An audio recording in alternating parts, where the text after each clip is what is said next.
Abre comigo sua Bíblia em Efésios capítulo 6, verso 13 em diante. Vamos avançar um pouco mais no texto que nós temos meditado. Efésios 6. Pode botar aqui, Santi.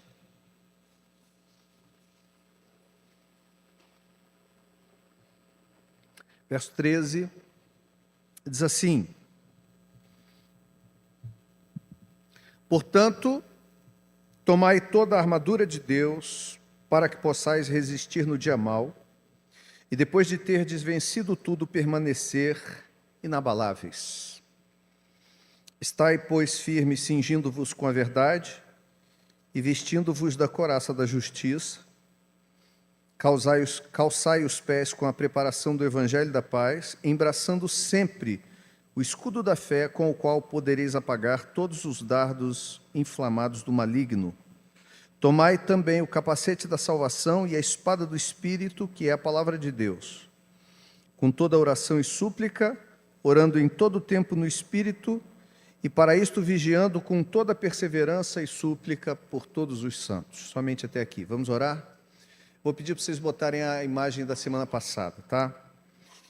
Pai querido, louvamos o Teu nome mais uma vez, pedimos graça do Teu Espírito para trazer sobre nós discernimento, clareza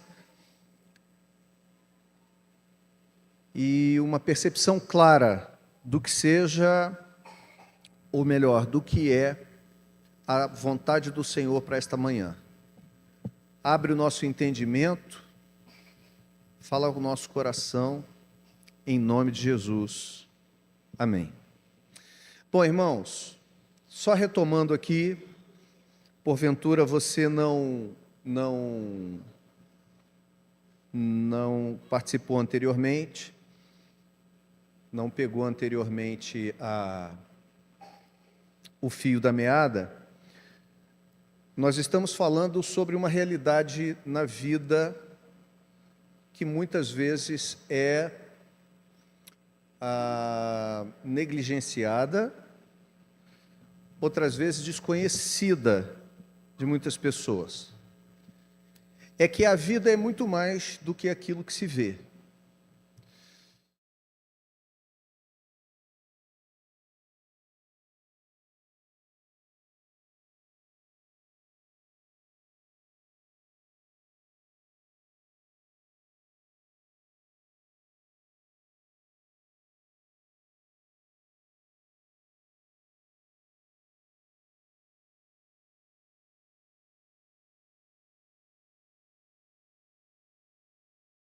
Física, ou seja, ela está acima daquilo que nós entendemos ser físico. Metafísica é uma palavra da filosofia. O termo bíblico é espiritual. Existe uma realidade natural, que é a que nós vemos, vivemos, militamos, trabalhamos, interagimos, e há uma realidade espiritual, da qual não vemos, ou a qual não vemos. Alguns nunca souberam que existe, outros são desatentos com ela, vou usar assim esse termo, outros ainda preferem mesmo desprezar essa realidade. A Bíblia também diz que as coisas visíveis foram criadas a partir das invisíveis. Então há uma realidade que transcende, essa palavra, transcende, transcendente. É uma palavra que é uma realidade que transcende a nossa percepção. Nem sempre os nossos embates estão acontecendo somente no âmbito natural. Há muitos desafios, lutas e batalhas que estão acontecendo de forma transcendente, de forma sobrenatural. Isso que Paulo diz quando ele diz assim, pouquinho antes, porque a nossa luta não é contra carne ou sangue e carne, ou carne e sangue. E ali ele está falando de pessoas. Uma outra tradução diz: nossa luta não é contra seres humanos. Mas essa realidade espiritual é uma luta que entre nós, ou por nós, é travada com forças espirituais que existem, com o objetivo de tentar trazer prejuízo, dor, infligir sofrimento e, às vezes, mesmo derrota à nossa vida. De modo geral, Paulo diz que os cristãos vivem e lutam nessa esfera. Embora não cristãos, na perspectiva paulina, muitas vezes nem se dão conta dessa realidade, não sabem que ela existe, e porque não sabem que ela existe, ficam suscetíveis às variações, às forças que são, que exercem certo domínio e certa influência sobre elas. Mas Paulo diz o seguinte, no texto que nós lemos, que existe uma forma de vivermos, enquanto cristãos, enquanto aqueles que creem nessa realidade e que a levam a sério, existe uma forma de nós vivermos de tal forma que somos comparados, como Paulo diz, a soldados. E nesse sentido, cito mais uma vez a frase de um pastor, que não é dele, né? Isso é uma frase que roda direto, mas que nesses últimos dias me foi chamada a atenção por uma postagem dele, que diz que a vida cristã não é um parque de diversões, mas ela é um campo de batalha. É um campo de batalha a vida cristã. Nós temos alguns momentos de alegria, nós temos alguns momentos de felicidade, nós temos alguns momentos de conquista, mas a verdade é que a vida é uma luta. É uma luta. Lutamos constantemente. Lutamos contra o pecado que habita em nós, lutamos contra nossos vícios, lutamos para nos libertarmos de hábitos que nos fazem mal, lutamos quando nós perdemos alguém, contra a dor da perda de alguém, de alguma circunstância, lutamos contra a dor da derrota, lutamos contra tantas coisas que vêm sobre nós, e nos agarramos, e a vida é tão boa, né, gente? A vida é tão boa, em certo sentido falando, que apesar de quando às vezes parece que a gente bota numa balança os momentos felizes não serem comparados em proporcionalidade a tantos momentos de lutas e desafios, mas ainda assim a gente consegue enxergar com bons olhos a vida, porque apesar de às vezes não serem tantos, eles nos causam um bem muito grande, né? É tipo férias, né, gente? Os momentos melhores, bons da vida, é tipo férias, né? Você trabalha 12 meses para tentar ficar um mês de férias, um mês de alegria, ou final de semana, mas acaba rápido. Mas é tão bom que você já espera ele de novo. E é o que te faz, muitas vezes, suportar o de segunda a sexta, ou de segunda a sábado, ou por aí vai. Paulo diz, contudo, que essa luta, essa batalha, ela não é vencida de uma maneira humana, com armas humanas, com artifícios humanos, com artifícios naturais, mas com artifícios espirituais. Esses artifícios espirituais, que ele chama de armadura, são aspectos da vida cristã. São aspectos que são importantes. Então, essa armadura precisa ser não apenas vestida, porque todo cristão, pressupomos que todo aquele que foi alcançado por Cristo, ele já é vestido e revestido dessa armadura, em alguma medida. Mas existe uma diferença também entre cristãos, que são aqueles uma diferença que tem entre alguns que parecem que receberam verdades pela fé, porque é assim, não é por mérito humano, não é por obra de ninguém, é pela fé, receberam as verdades em Cristo, e alguns que parecem que vivem mais distraídos, e outros que, tendo recebido a verdade em Cristo, se aprofundam mais e buscam levar a vida cristã também de uma maneira mais séria. Paulo diz que essa armadura precisa ser tomada, vestida, revestida. Todas essas coisas estão ao nosso dispor. Todas essas coisas devem fazer parte do caráter de alguém que já teve uma experiência com Cristo. Mas é preciso que nós cristãos entendamos que essas partes dessa armadura, esses aspectos precisam ser não apenas por nós recebidos e colocados de maneira muito simples, mas que a gente tenha uma atenção especial na nossa forma de viver e uma atenção especial na maneira como nós lidamos com essas partes desse equipamento. E ele diz que essa armadura é composta de algumas partes. Na semana passada a gente conseguiu ver 3. Ele diz lá: estai, pois, firmes, verso 14, cingindo-vos com a verdade,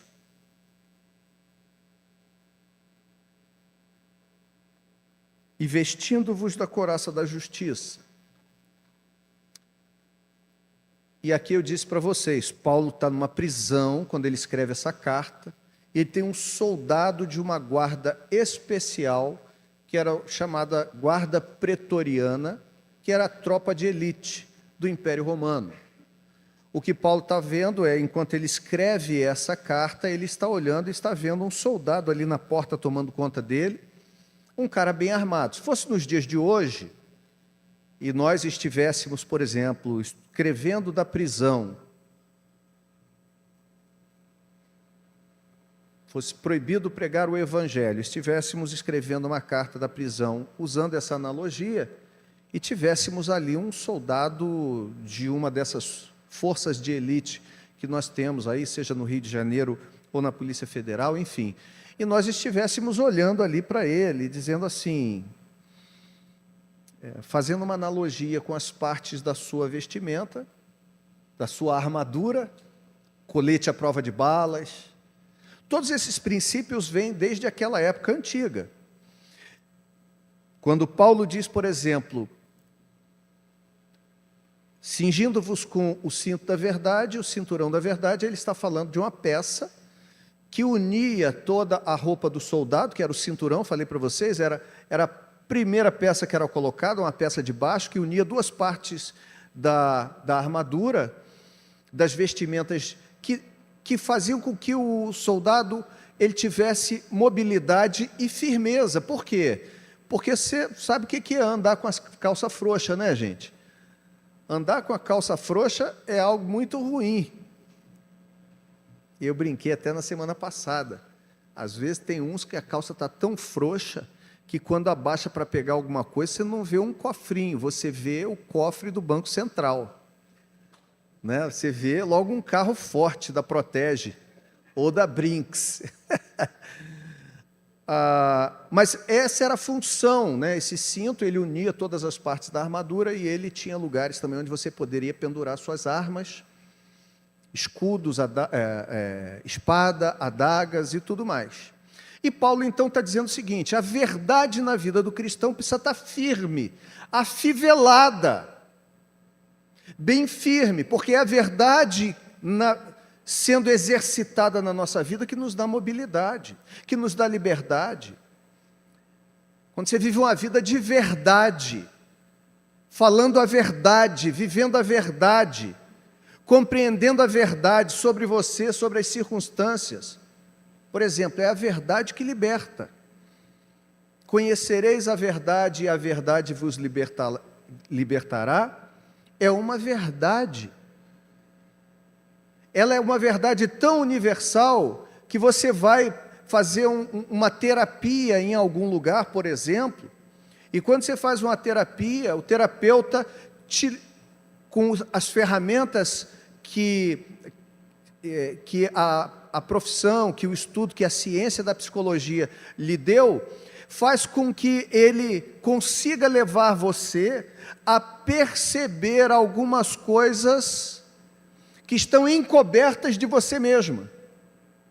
E quando aquilo se torna claro à sua mente, e você tem um encontro com aquela verdade, algo que está obscuro dentro de você mesmo, você não consegue perceber, mas quando por meio das ferramentas, ele vai fazendo com que aquilo se descortine, você olha e você vê, aquilo perde força dentro de você, não é assim?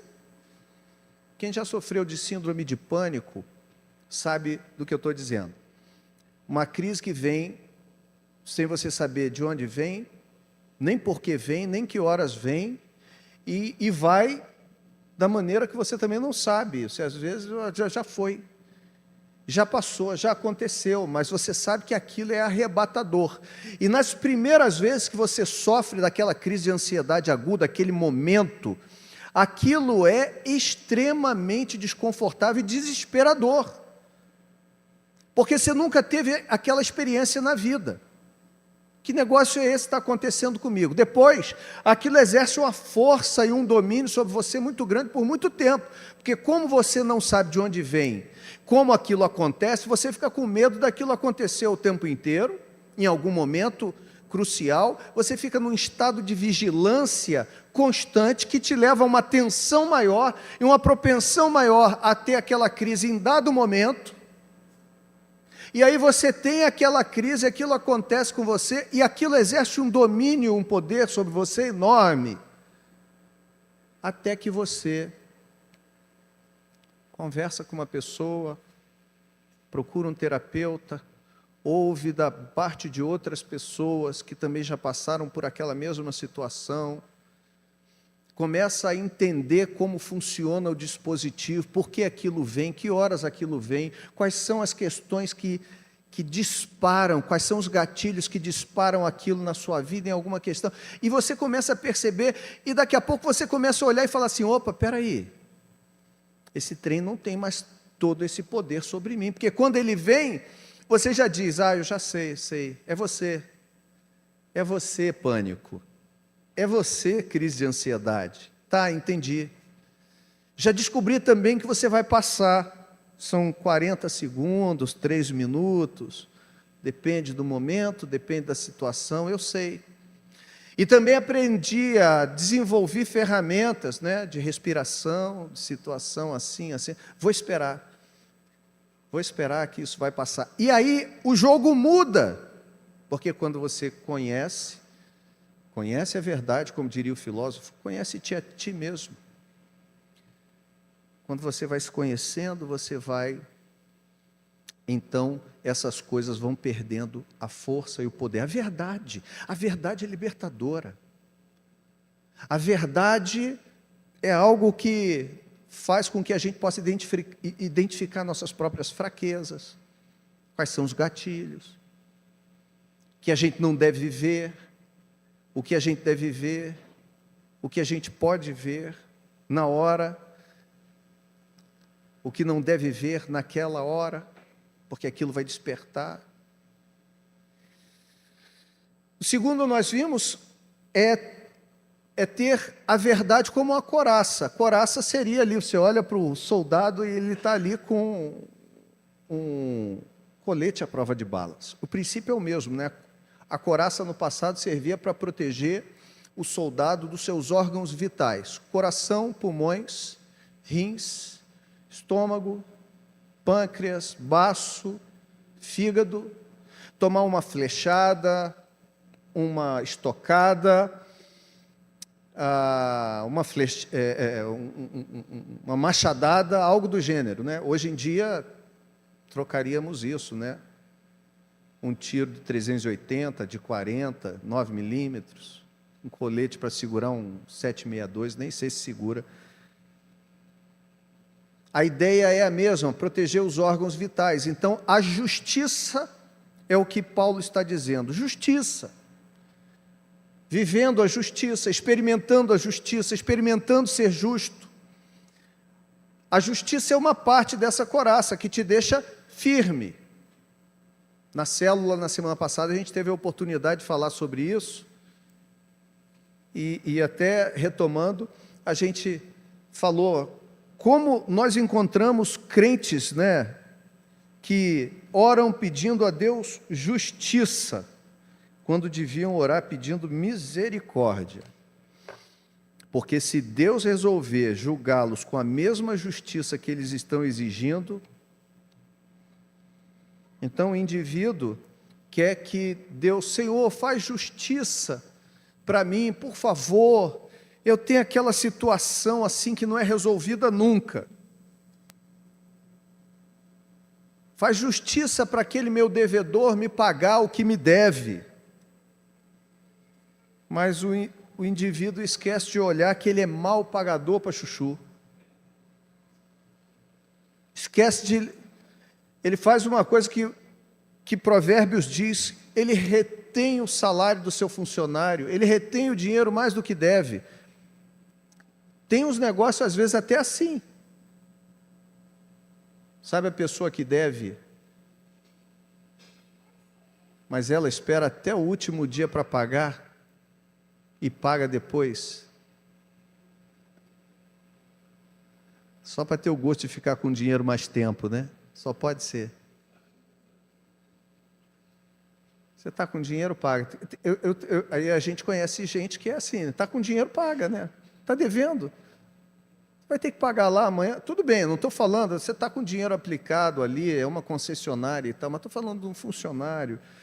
E às vezes a gente está pedindo justiça. Eu estou dando um exemplo banal, talvez não seja nem o melhor deles, mas apenas para a gente tentar pensar. Pensa que às vezes a gente pede justiça, mas a justiça não está fixa, presa na vida da gente.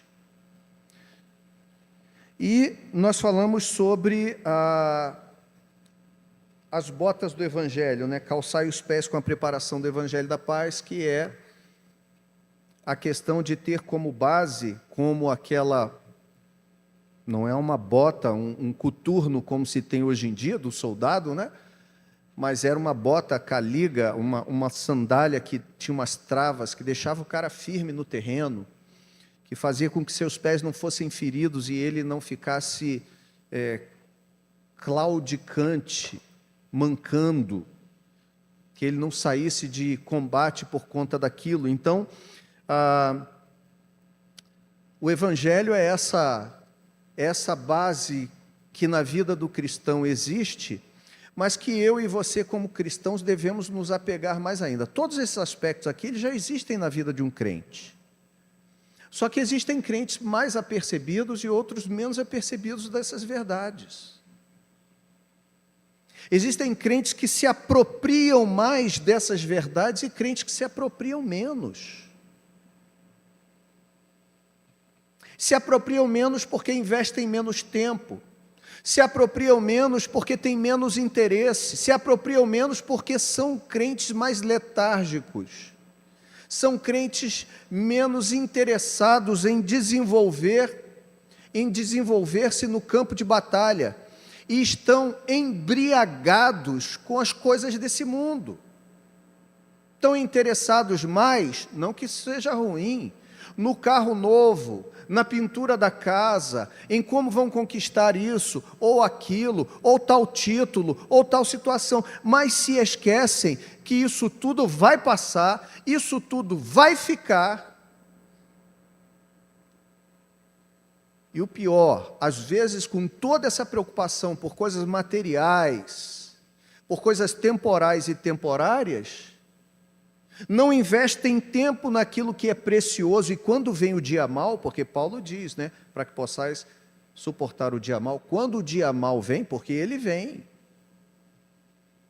O dia mau vem, gente, vem para todo mundo. Como dizia Gilberto, um técnico que eu tive numa seleção carioca de 1900 e tanto, ele dizia, toda araruta tem o seu dia de mingau. Toda araruta tem seu dia de mingau. Tem um dia que a coisa pega para todo mundo. para qualquer um de nós. É um momento adverso, é um momento de fragilidade, é uma perda, é uma desilusão, é uma circunstância adversa. E esses que, sendo cristãos, não estão exercitados na fé, eles são machucados. No mundo do esporte, por exemplo, por muito tempo, antigamente, o desportista era alguém que apenas realizava atividade esportiva. O cara é jogador de futebol. Qual era o treinamento dele? Jogar bola. Jogar bola, jogar bola, jogar bola, ele desenvolvia aquilo. Hoje em dia, você vê um jogador de futebol, o camarada, ele tem uma atividade. O futebol é o que ele vai fazer no final da linha, lá no final do processo. Mas ele faz um fortalecimento muscular, ele às vezes precisa ganhar peso, massa muscular, então ele faz um acompanhamento nutricional, ele faz uma atividade física para se condicionar melhor, uma série de treinamentos que vão dar suporte para ele jogar bola. O cara não ficar com aquele joelho bichado. Você lembra, na nossa época, quando eu tinha 14, 15 anos de idade, todo jogador de futebol fazia cirurgia para tirar o menisco que rompia jogando bola, jogando futebol. E o cara não conseguia jogar mais. Leandro, grande lateral direito do Flamengo, na década de 80. Eu sei disso porque eu joguei vôlei no Flamengo, infelizmente eu joguei lá.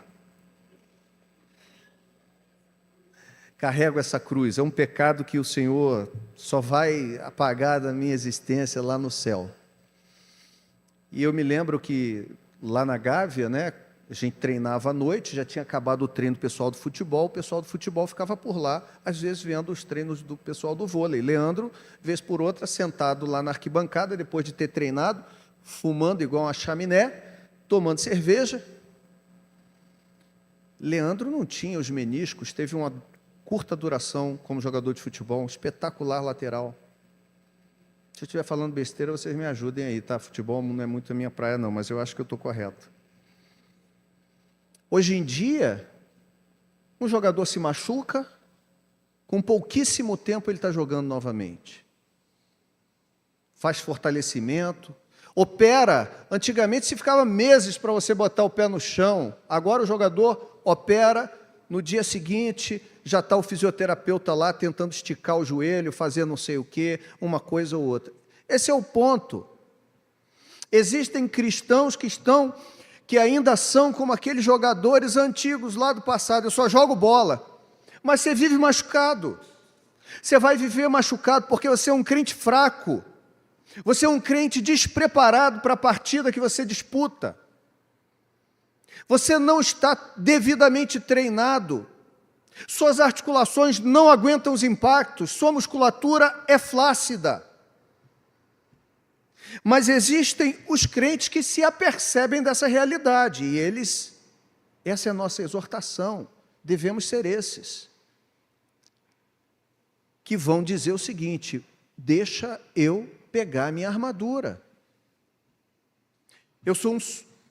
Você vê aí, gente, quantas vezes policiais militares no Rio de Janeiro, a gente sabe, fulano morreu, tomou um tiro de fuzil no peito. Por que morreu? Porque não quis botar o colete naquele dia.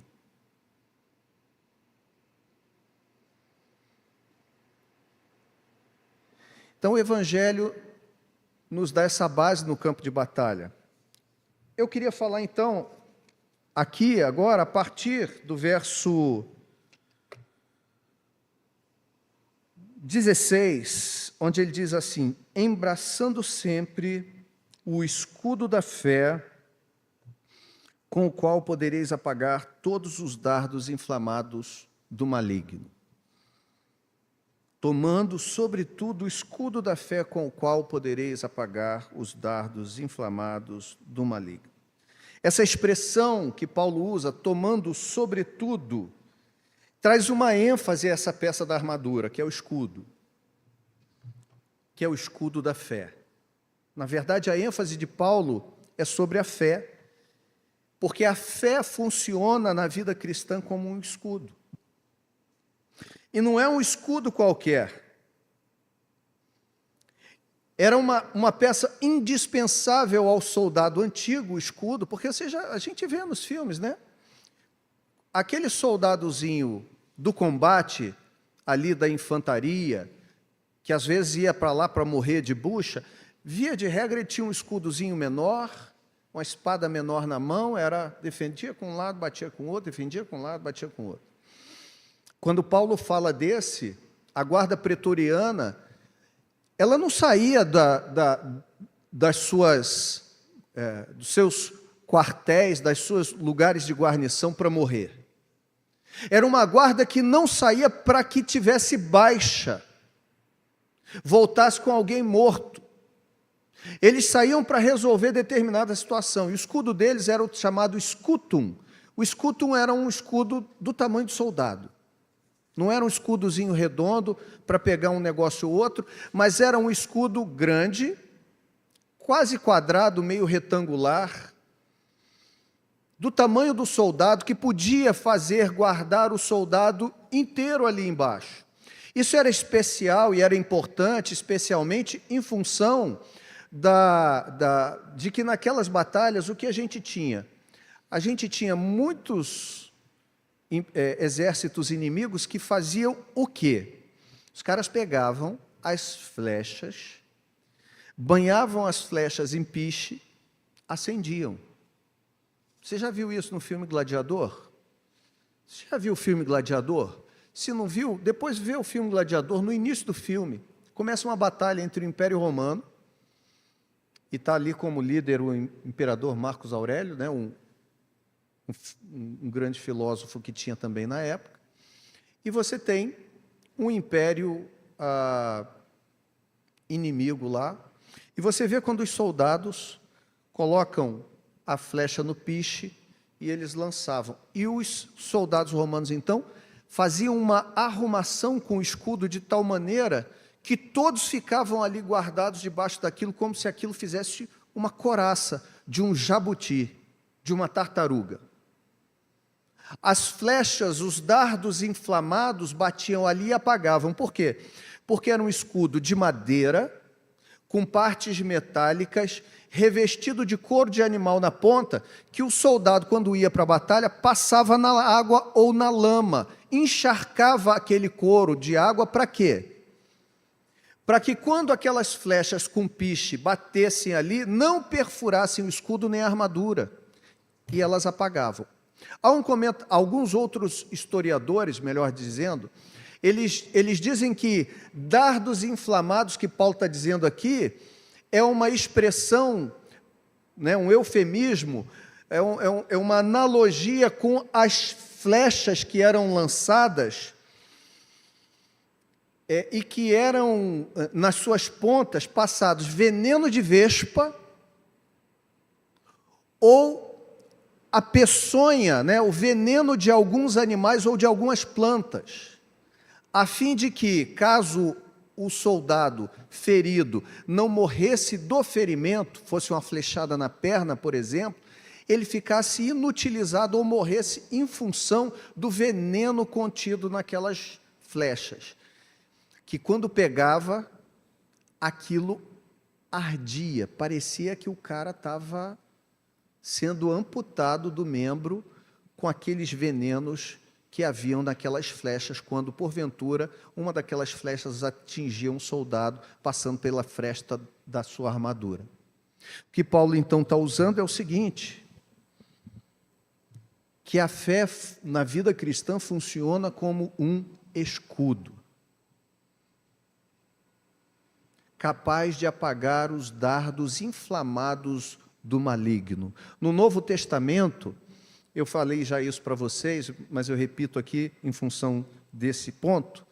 No Novo Testamento, o diabo é chamado de diabo, né?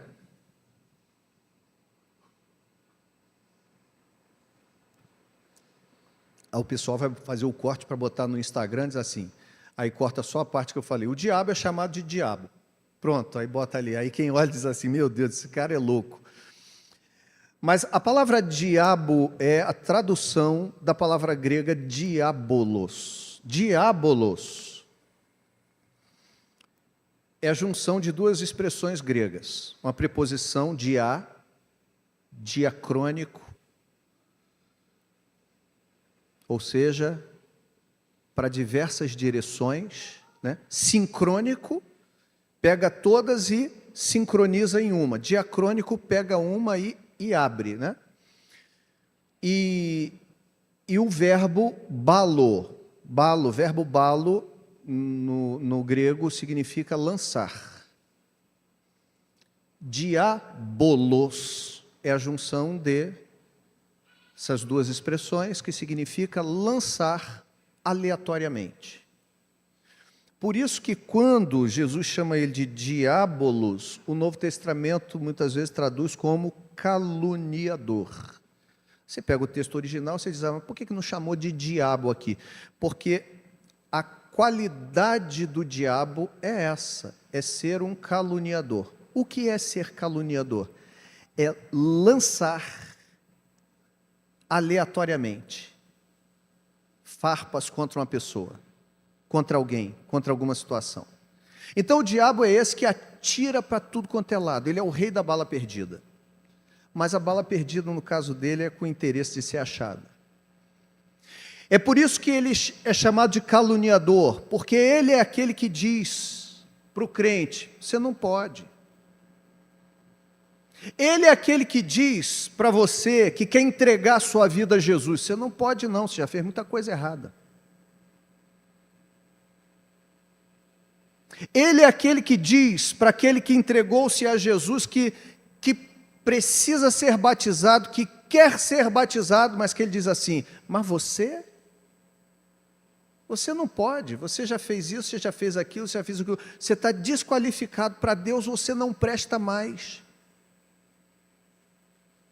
Ele é aquele que diz para você que cometeu determinado erro e coloca na sua cabeça, eu não vou nem voltar para a igreja, eu não vou nem voltar para falar com as pessoas, eles já me ajudaram tanto, mais uma vez isso aconteceu.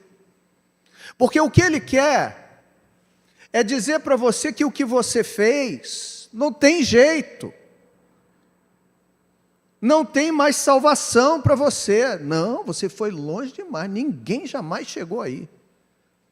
Deixa eu contar para você uma outra mentira, que a síndrome do pânico, não tem nem nada a ver com isso aqui diretamente, mas abra um parêntese, quem já sofreu disso e quem já passou por essas crises assim, picos de ansiedade aguda, você tem vergonha de falar isso para as pessoas, nas primeiras vezes. Você vive aquilo só para você, porque você diz assim, cara, ninguém nunca pensou isso não. Ninguém nunca passou por isso. Eu vou falar, eles vão achar que eu sou louco. E se você nasceu na década de 60, como eu, nasci em 69. Minha juventude foi na década de 80, na infância, juventude, né? 80, 90. Aquela época, se você procurasse alguém para dizer, olha, tem uns pensamentos intrusivos na minha mente. Pessoas que sofrem de transtorno obsessivo compulsivo têm algumas têm pensamentos intrusivos. Elas pensam em desgraça, elas pensam em coisa ruim, não que elas gostem, não que elas queiram, elas não estão chamando aquilo, não é crente agorento, não é nada disso. São pensamentos intrusivos, pensamentos que vêm de derrota, de tristeza, de morte, medo de morrer, de se matar. Esses pensamentos que vêm, e que às vezes muita gente sofre aí também sem saber. A pessoa sente uma dorzinha na perna, a primeira coisa que ela pensa é, caramba, bati na ponta de qual mesa? É isso? Não.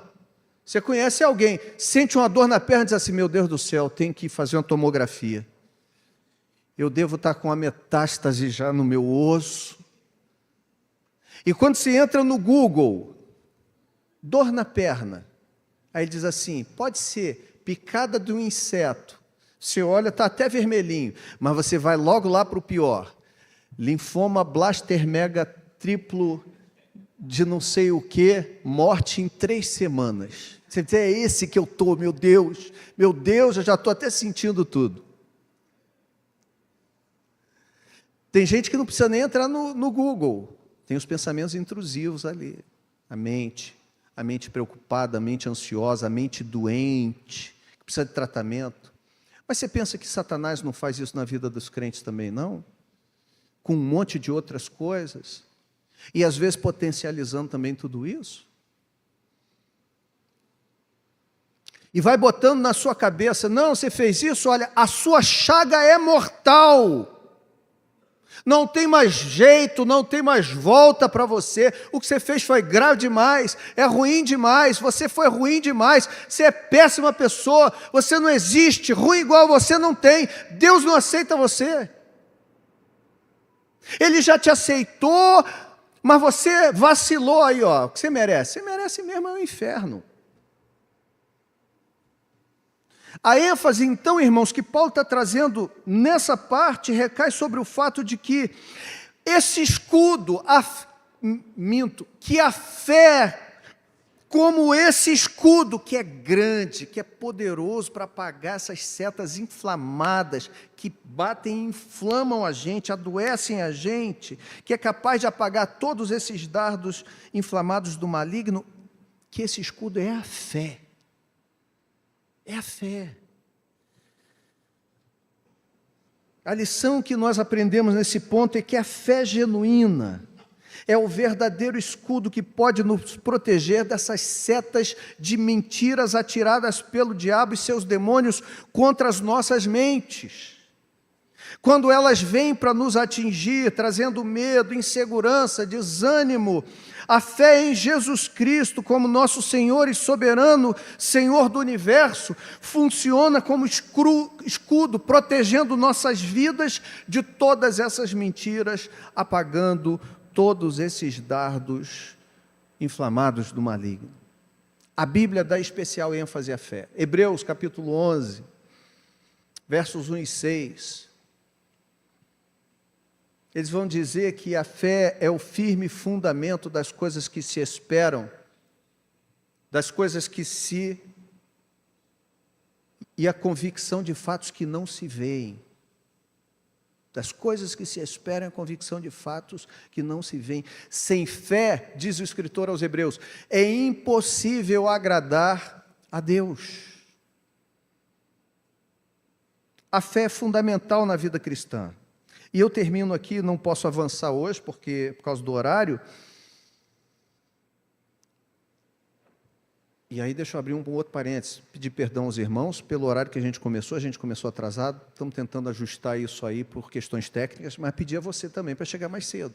Nós estamos começando o culto tarde também, eu acho que isso está fazendo com que os irmãos estejam também chegando mais tarde. Daqui a pouco a gente vai ter que mudar o horário para 10h30. A gente muda para 10h30, o pessoal chega às 11h, aí a gente, daqui a pouco está 19h. Vamos lá, tá? 10 horas. Mas,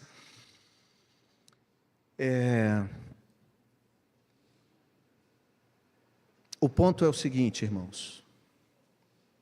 Como eu disse para vocês, nós temos Cristo por meio da fé. Essa fé não vem de nós. Efésios 2, 8... 9 e 10 diz assim, Paulo diz, porque pela graça sois salvos mediante a fé, e isto não vem de vós, é dom de Deus.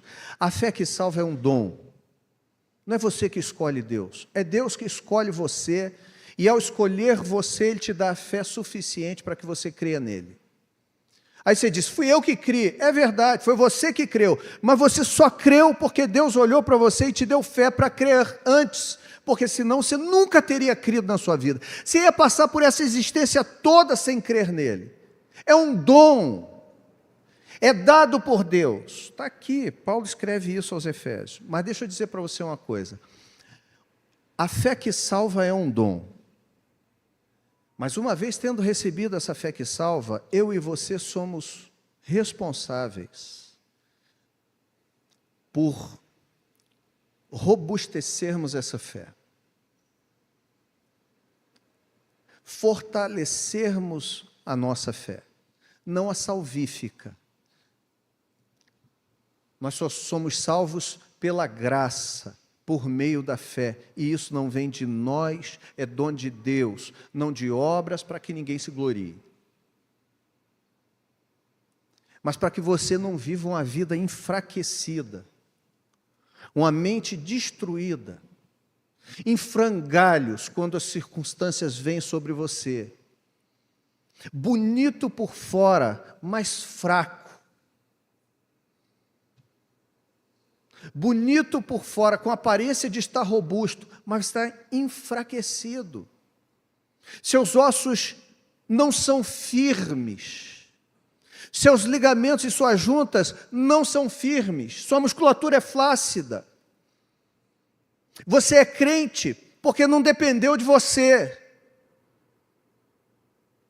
Mas a sua vida cristã também depende de você e a qualidade dela. Uma vez agora, tendo sido feitos filhos de Deus, pela graça de Deus, eu e você precisamos nos fortalecer na fé.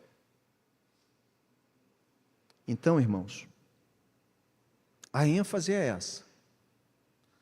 Você pode ir para o meio do campo de batalha igual um louco. Você está no meio dele. Você não precisa dizer assim, não, mas hoje eu não quero batalhar. Irmão, você está no meio da guerra. Até o dia que Cristo chamar, você está acordando uma trincheira todos os dias. Só que você não vê. Eu não vejo. Porque eu acordei no meu bom travesseirinho lá em casa, na minha caminha macia. Mas isso é uma coisa que eu vejo, mas a realidade transcende isso. E a realidade espiritual é que eu acordei numa guerra. Que nós estamos aqui nesse dia bonito de sol, que você vai para a praia, vai curtir, meu Deus, que maravilha, mas você está numa guerra. Você tem momentos de refrigério aqui, amém, eu também tenho, mas estamos numa guerra. Então não seja um soldado indolente, não seja um soldado displicente.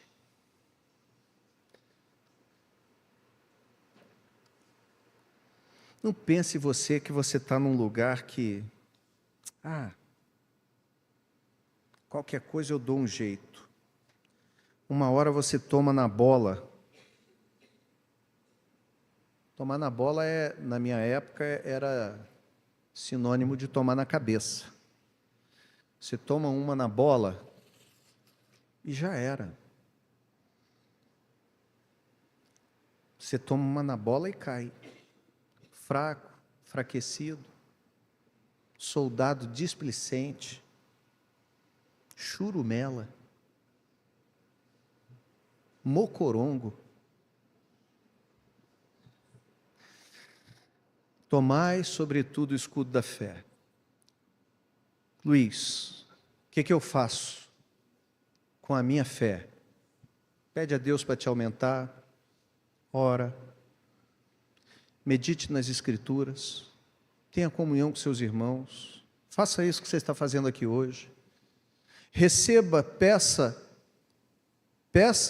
receba a oração, receba a oração e ore por alguém. Exercite sua vida cristã.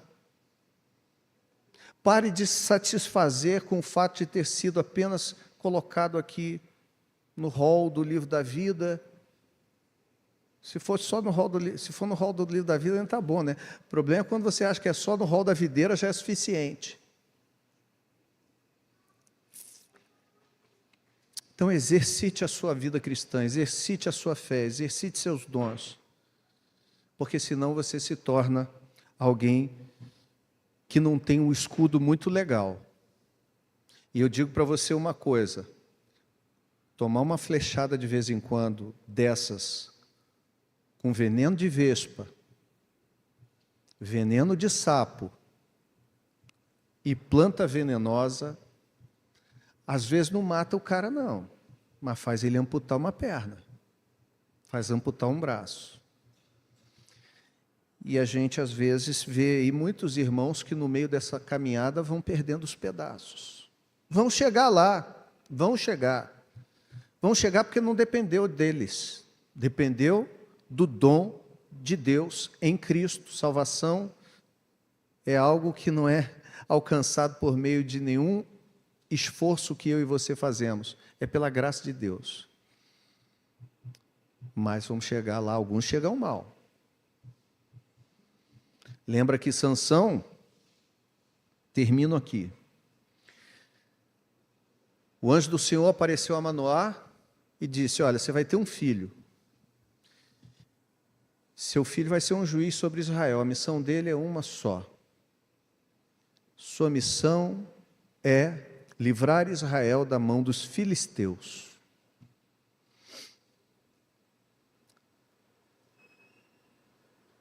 Só que esse cara não pode fazer uns negócios aí.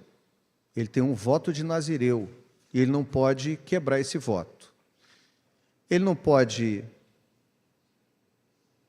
comer nem beber nada oriundo da vide, nem vinho, nem comer uva.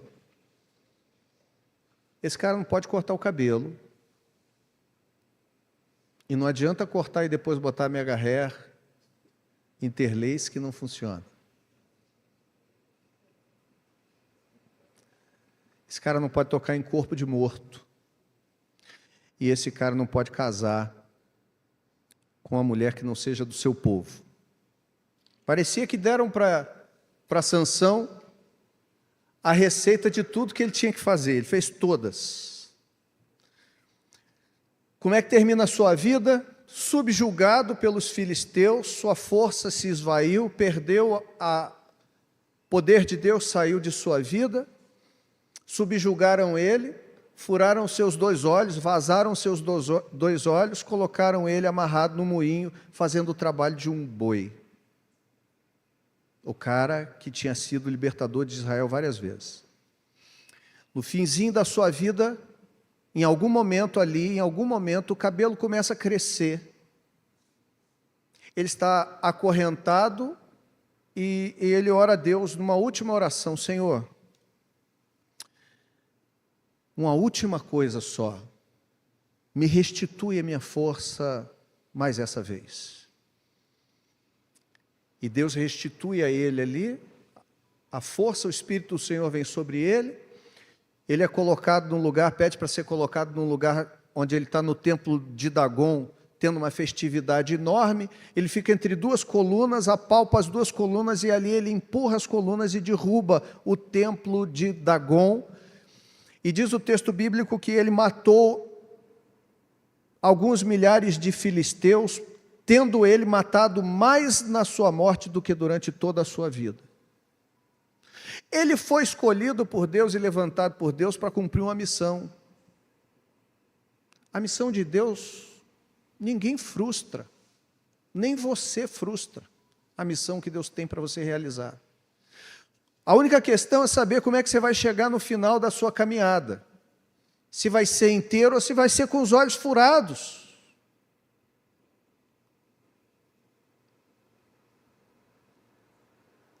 Precisamos nos fortalecer e fortalecer a nossa fé. Você precisa voltar a ler a Bíblia. Você precisa voltar a orar. Você precisa voltar a dedicar um tempo da sua vida com Deus. Você precisa fazer isso. Você precisa retomar aquilo que no início da sua vida cristã você fazia com tanto gosto e com tanta alegria. Você precisa retomar esses hábitos e fortalecer a sua vida. Amém? Vamos ficar de pé.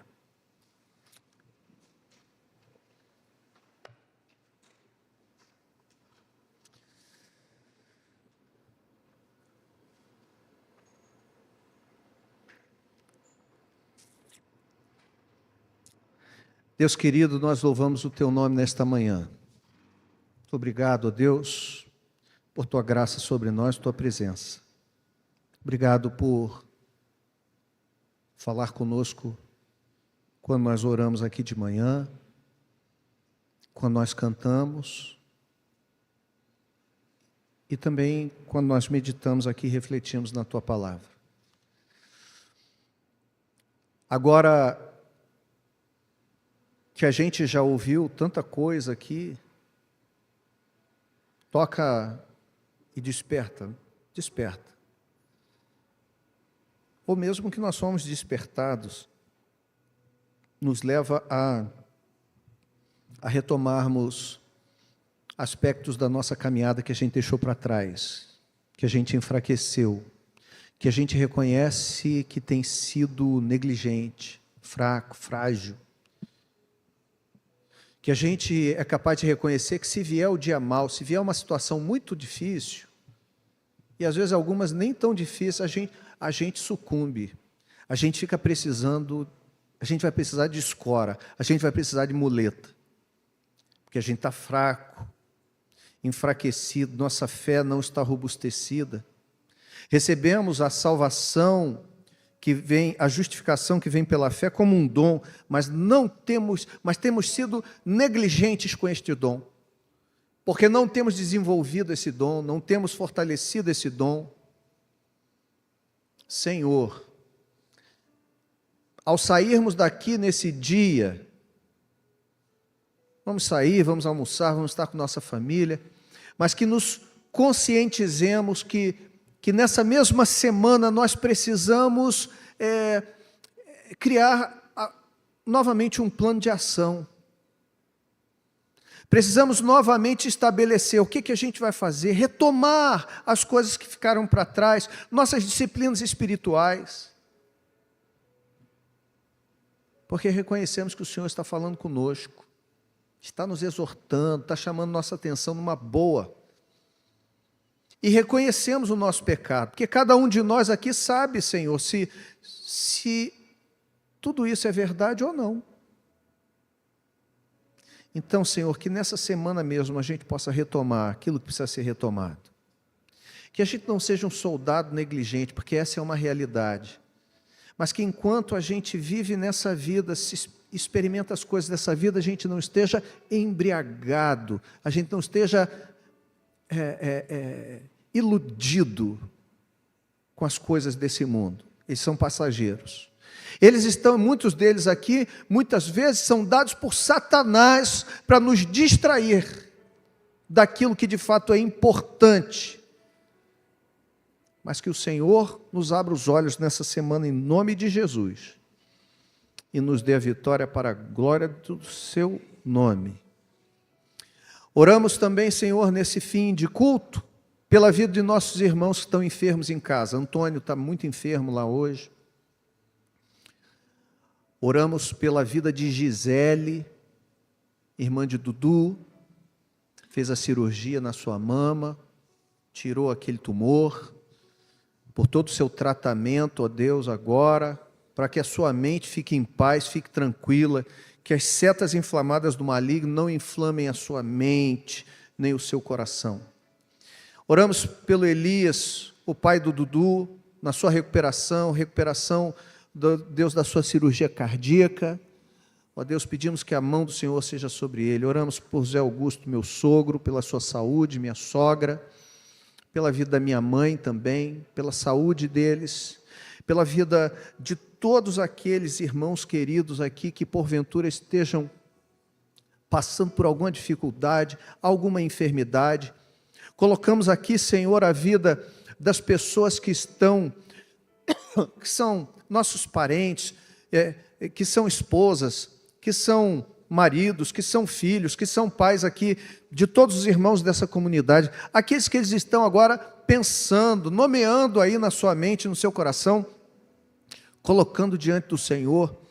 Oramos pelas causas que têm sido apresentadas pelo teu povo, ó Deus, ao Senhor, pedidos, ó Deus, de libertação, pedidos de transformação, pedidos de salvação. Ó Deus, colocamos todos esses pedidos diante de Ti nesta hora, Tu que tens o poder e que está ouvindo cada um de nós com a sua intercessão, com a sua necessidade, ó Deus, com a sua petição, com a sua súplica. Nós colocamos, ó Deus, diante de Ti, na confiança de que o Senhor conhece todas as nossas necessidades e se agrada em atender as nossas orações. E nós oramos não no nosso poder, oramos não na nossa força, oramos não na nossa disposição, mas oramos confiantes no nome de Jesus, nosso Senhor e Salvador, a quem foi dado todo o poder e autoridade nos céus, na terra, em todo esse universo, e que o seu nome seja mais uma vez glorificado. Amém e amém. Amém, queridos?